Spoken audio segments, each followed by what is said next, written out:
What's up everyone? I didn't want to interrupt Romeo entrance at the beginning earlier. This fire route thing is really interesting and kinda complicated, so I'll break it down more detailed on the second half of the video. For now, let's talk a bit about the new boss and Promea. What do we call this boss by the way? Scorch Horizon isn't really a good nickname. For now, I'll just call it the Wind Boss. So the general idea of this run is I want to optimize Promea Vivian rotation as much as I possibly can on the new boss. As you may know, Promea optimum stun rotation right now is a 6 Abloom stun that preferably hits the enemy weakness, in this case Ice Abloom, with 3 to 5 disorders. Now there's a misconception that I see somewhere, I don't know if this is the general consensus or not, but some people think that Promea needs Nanggong or freezing the enemy to get the stun duration increase for 6 Abloom stun rotation. And with this run, I want to show you that's not the case at all. This Wind Boss has 12 seconds stun duration and unfreezable, so the stun rotation time is very narrow to fit all 6 Promea Abloom, plus Vivian Chain or Ultimate to regenerate her feathers mid-stun for more Abloom inside stun. Because this is important, we want to optimize this team damage as much as possible. It's not only Promea Abloom that's important, we also try to route the maximum amount of Abloom Vivian can give on each stun as well. We'll talk about the detail more on the breakdown. Now if you've watched some of my previous video, you might know that I've been slandering Vivian since Nanggong release. Basically saying there's no reason to play Vivian anymore since Nanggong came out. I want to apologize for that. I think I've been too harsh on assessing Vivian value as a character. Is Nanggong better than Vivian? Yeah, that's still true. My unoptimized first run of Promea Nanggong Yuzuha still scored 2000 higher than this Vivian run that I optimized for 2 days. I was trying to get this Vivian score as close to Nanggong's score of 58k, but I think this is the best that I could do for now. But just because Nanggong is better than Vivian in almost all scenarios doesn't mean that we have to ridicule her for that. I've think about it for a while. I think it's unreasonable to compare Vivian and Nanggong in the same team slot. If your aim is to find the best team in the meta, then sure, objectively, Nanggong will score higher and performs better overall. But isn't the fun of this game is the various characters that we can build and match in the team building to see various amount of combo and rotation? Rather than comparing which team has the highest score, I think it would be more fun to see how high each team score can get. Nanggong team and Vivian team both play very differently. The routing, resource management, the interactions, mastering one team doesn't mean you also master the other. And wouldn't it be more exciting if Vivian can beat Nanggong's score? Though I guess the objective is too ambitious. After I review this run recording many more times, I really don't see a line to get a higher score with my current setup. And I consider this run to have a really good RNG. So I'm not sure I can recreate this either. I also think I can push Nanggong team score to get almost a kill. Subscribe to tune in when I upload that video later this week. But then again, comparing the two team score is not really meaningful in the scheme of things. What's important is that I play Vivian, the character that I like, and I master her gameplay the best that I can.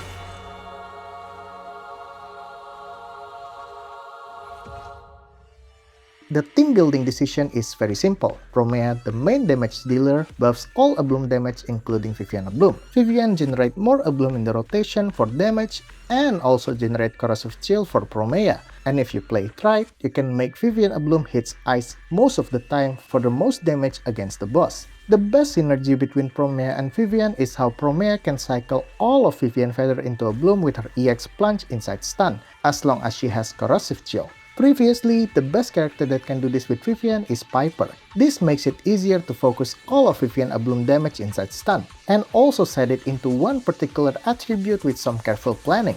Yuzuha is a great general anomaly support that can buff both of them and help the rotation with her Aftershock build-up and ultimate energy recharge. It's kind of similar to how in my previous video, I tried to pair Promea with Arya as an Abloom buffer for her. You should check the video out by the way.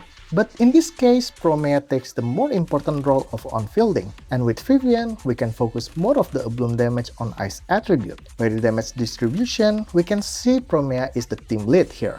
But the reason for this is also because how Vivian helps her a lot on the rotation. I personally really like how Promea kit not only facilitate her Bloom gameplay, but also synergize with other Bloom focused character. In this case, one of Vivian's biggest problem is her build. She doesn't have depth threat value, and item damage percent this 5 is much better than pen ratio or attack percent, which most of the time leaves Vivian at 0 pen ratio value in the damage calculation, and Nicole is not an option for her. Promea elevates Vivian overall damage, plus Vivian also gives a lot for Promea.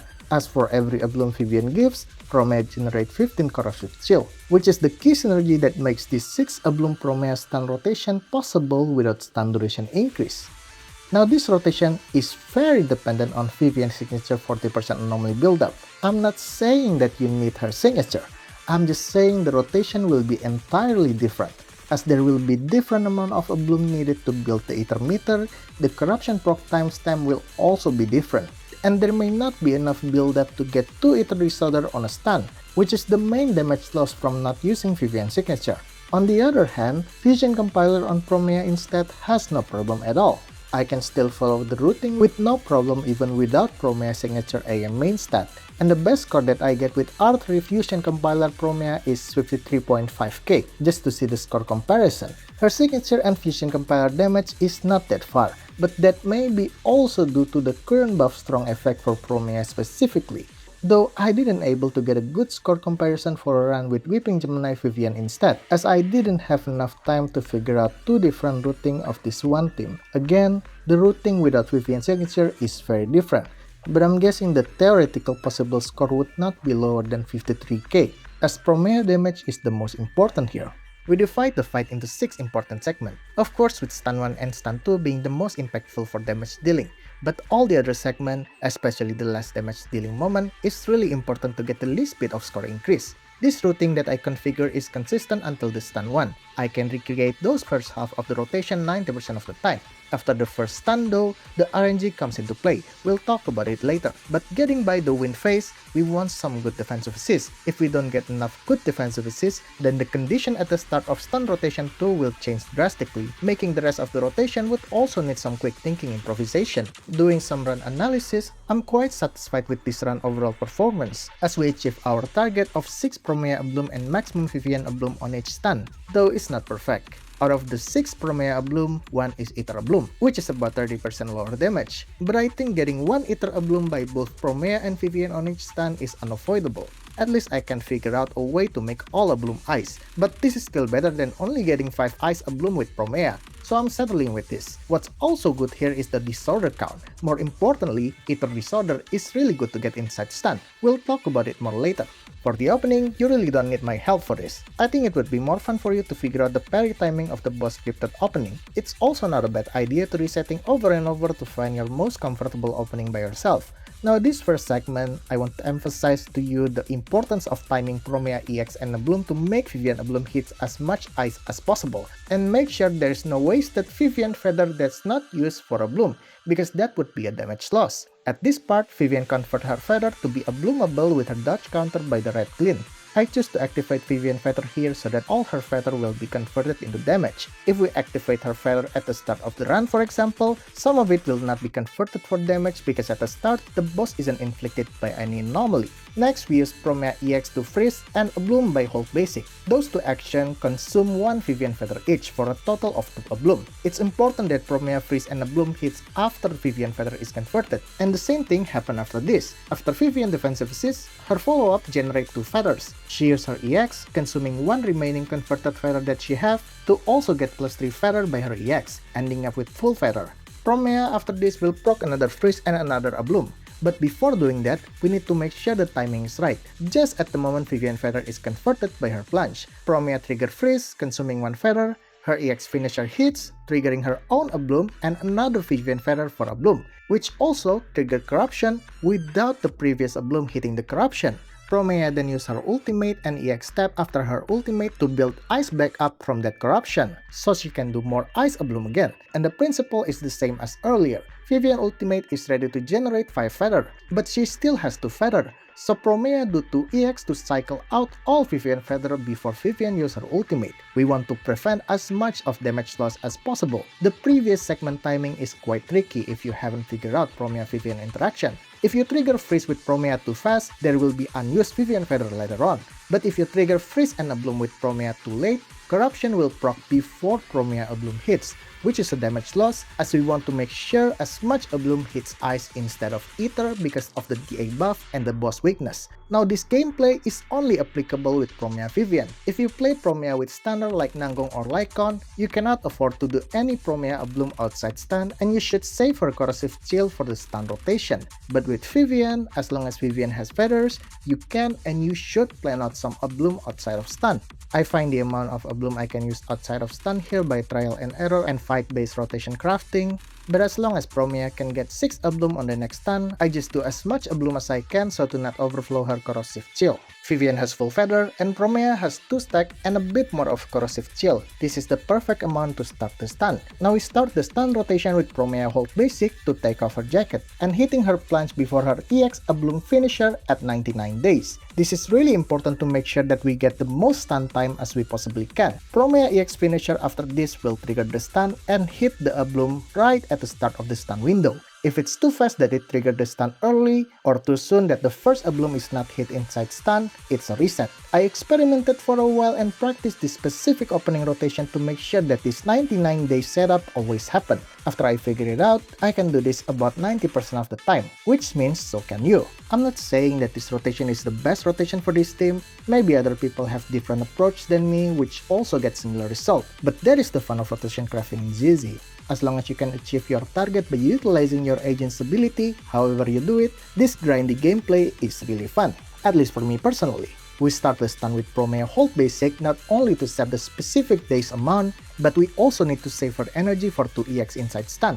The first stun is simple. Promea EX Bloom 2 times into Vivian chain attack, regenerate her feathers. Promea first Bloom hits Corruption here, that's because we are still under Anomaly ICD after Vivian proc Corruption with her ultimate before. We can wait another 1 to 2 seconds so that we get the first Bloom as Ice, but when I try it, I don't think it's a viable line. For now, I'm considering this Ether Bloom is unavoidable, but maybe it's not. Notice Yuzuha buff is almost out here. It's more ideal if you use her EX before stun to refresh her buff, but I don't want to take chance it could ruin the stun timing earlier, so I'm settling to use her EX now, which also useful to consume 1 Vivian feather for another Ice Bloom inside stun. Then Promea need to take stance for another EX Bloom again. The fastest way to do it in this situation is EX and hold basic for 2 more Bloom. Back to Vivian chain attack again, triggering Corruption and Ice Disorder. That doesn't really give that much damage. That's just how Ice Anomaly is balanced in this game. Now we go back to Promea to do another EX and a Bloom 2 more time for the 6 Bloom rotation. But remember, there's still ICD in place after the previous Vivian Corruption by chain attack. So don't use Promea EX immediately or the freeze will not be proc because of ICD and will end up losing damage by hitting another Ether Bloom. Instead, wait a bit, I like to basic attack here just because, and then EX for 2 more Bloom, which the freeze also gives us another Ether Disorder that has a quite good damage. With all Corrosive Chill and Feather consumed, in total we get 6 Promea Bloom, 9 Vivian Bloom, and 3 Disorder, 2 of which is Ether Disorder. I'm okay with only getting 3 Disorder inside the first stun here as long as the Ether Disorder count is 2, as Ice Disorder doesn't really have much damage, but Ether Disorder do. Also, this part shows how important the opening rotation sequence is. If your Promea basic attacks, a Bloom count, and anomaly timing is not right during the first minute, Promea Corrosive Chill may not be enough to get a 6 Bloom inside the first stun, which is why it's really important that Vivian Feather all hits as a Bloom, not only for the damage, but also for the rotation resources. After the stun ended, the boss will give yellow glint. This always happens. Use this opportunity to generate Vivian Feather with a defensive assist. Next, use Yuzuha ultimate after the text above appear to not stagger the boss into changing phase. The idea is that we want the boss to get into the wind phase and get out of it as fast as possible, which brings us to the topic of the stage buff. In this state, the boss has permanent wind anomaly applied to it. The buff basically centered around this wind state. The first part is a debuff that needs to be cleared by anomaly application. We don't care about that with this team, so I'm not going to talk about it here. The second part should be the incentive to inflict anomaly on the wind state, as it gives a Bloom damage buff, right? Except, It has really low buff duration and it probably will not stay until the next stun window. And I don't know if I get this right or not, but from my recording review and some testing, it looks like this buff only apply for the bloom inside the win state, which actually make this buff mostly useless. Because here's the thing, inside the win state, you do not trigger Disorder. Instead, we trigger Vortex effect, which is actually okay. The damage is not far from triggering Disorders, so we still want to inflict Anomaly over this win. But what's important here is that all Abloom will be win inside this state, and Win Abloom has lower damage than Promea Ice Abloom. So you really want to minimize using Promea EX for Abloom inside the win state, as waiting to use it after the win state end is better. Anyway, basically my point earlier was that the stage buff is not really useful in the fight planning, and after this I'll be talking like it doesn't exist. This first win state will be the point where RNG will take its place into making the next rotation more chaotic. For example, if Vivian doesn't get yellow glint here, she will not have enough decibel for ultimate. If the boss gives red glint here instead, which is possible, the routing will change, which I consider to be worse than getting yellow glint immediately. So if that happens, most of the time I just reset. This is also why I did some Promea Abloom inside this win state, even though previously I said don't use her Abloom too much because win Abloom damage sucks. It's because I am expecting Vivian to use her ultimate after this for +5 feathers, so cycling all her feather before that is still the priority. Then I use one Promea Abloom again after this because I'm expecting the boss to give another yellow glint for Vivian, as this Vivian follow-up will give +2 feather. Right before the feather is converted, Promea trigger freeze, consume one Vivian feather for Abloom, giving 2 free slot for the unconverted feathers, which at the end, we end up with full 5 feather on Vivian, no feather wasted, and her feather resource is maintained, which shows why the RNG at this stage of the run is really important. The following rotation after the first stun really hinges around how much feather Vivian have.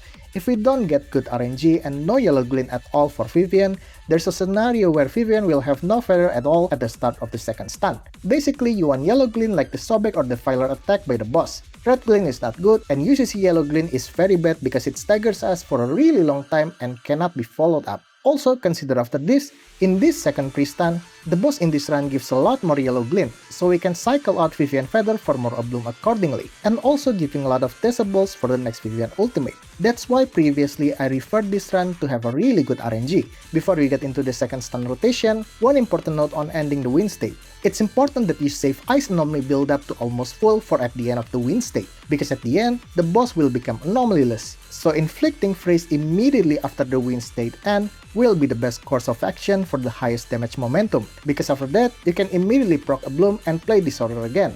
Now onto the second stun. Promea has 2 stack and a bit more of corrosive chill, same as the first stun start, but Vivian only has 2 feather, but she has energy for EX. So here we use her EX to regenerate her feather before the stun, back to Promea, use her EX to hit the boss to stun at the plunge, and use her corrosive chill for Abloom to cycle out all Vivian feather. After Vivian feather all used up, we can use her ultimate for +5. Use Yuzua EX and Promea EX to Abloom as quickly as possible so that this Abloom hits right before the corruption is proc, because we want to hit Ether Abloom as minimum as possible. And at the moment corruption is proc, Promea use her ultimate to build ice back up and use the remaining time for 2 more ice Abloom. We get just enough time to hit the 6 Abloom, for a total of 6 + 9 Abloom and 4 Disorder. A bit better than the first stun. Here we use Vivian ultimate, rather than in the first stun we use her double chain attack.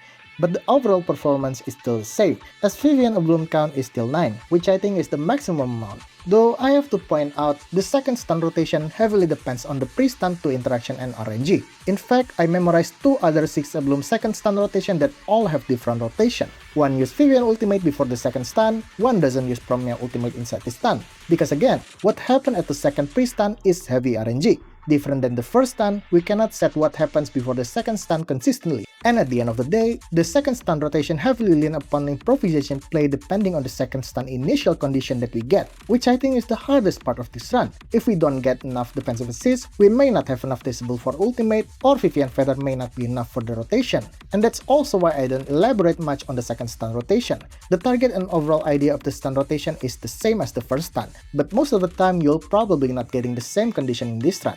And after the second stun, the same idea as the first stun, wait for the boss to go into win state again by not interrupting it, and spend the minimum corrosive chill needed to get past the second win state. At the end of the win state, just like the first win state, you want the ice anomaly to be almost full, so that you can immediately trigger freeze after the boss is anomalyless. And the most important thing, in this last 15 seconds, After the wind state ends, Vivian feather is full, and Promea has some stack to start a blooming. There will not be another stun window. This is it, the last damage dealing moment. So just keep a blooming until Promea corrosive chill and Vivian feather runs out. We running out of assist point here is also really good, because then we can use the red clean to swiftly proc corruption with Vivian for one more disorders, because there's definitely no time to do a follow-up defensive assist in this last moment of the run, as Vivian follow-up is too slow. Promea uses her ultimate to override Vivian corruption, before then she gets 2 more Oblum to end the fight. I think this is the highest Oblum count in the run that I get by quite a bit. Now, is this the highest score possible for this team without Mindscape? No. If we nitpick this run some more, we can see some damage loss that can calculate to about 200 to 400 score increase. But I'm really not sure that getting past 57k is possible. But I wouldn't say it's impossible either. I would be happy if someone can beat this Vivian team score, because at the end of the day, what's important is to prove the performance of the character's mastery. I would be too naive to think that achieving the possible highest score is a personal objective. No, it is a community objective. The A high scorer talk to each other to discuss the most optimal rotation and build to do on every season, and they also share each other run to learn from each other. As I also make this video to share this knowledge to other people, giving resources to the community to also figure out this boss, this team, or anything tangential to this. I believe you shouldn't put pride for the highest score into the assault, but you should be proud of your mastery and understanding of the game.